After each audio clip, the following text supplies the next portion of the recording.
In this tutorial, we're going to show you an option to change your compatibility, default, and complementary connectors from a different section. Currently, we're in the Practicad Libraries section. We're going to go on the left on our browser. We're going to open up the Allowance section. And then we've got Connector already opened up. We're going to open up Rectangular Connector, and we're just going to click on a individual rectangular connector.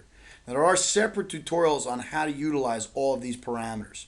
But what we want to point out is that we do show you in earlier tutorials what compatibility is for and what complementary is for.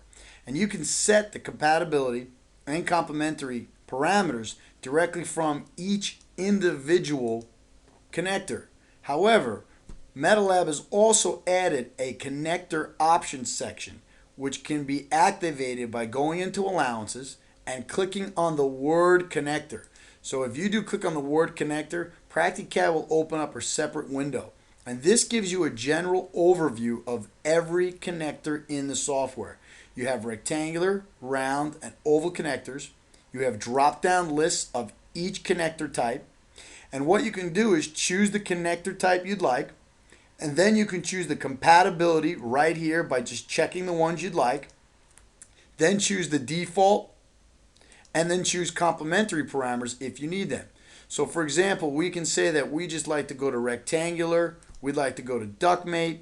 You could see that DuckMate currently doesn't have anything checked for compatibility.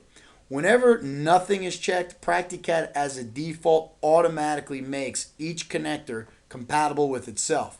In other words, the default when nothing is checked is automatically for DuckMate, DuckMate.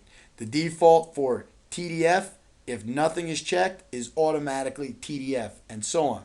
So we can just come in here and say we'd like to make DuckMate compatible with DuckMate and Raw Edge, but we'd like it to be default with DuckMate, and then we can choose complementary parameters. We don't need it for DuckMate, but for any connector we want. So we can adjust everything right here from one menu. It's just a quicker option than going into each connector one at a time in your browser and changing all of the settings here.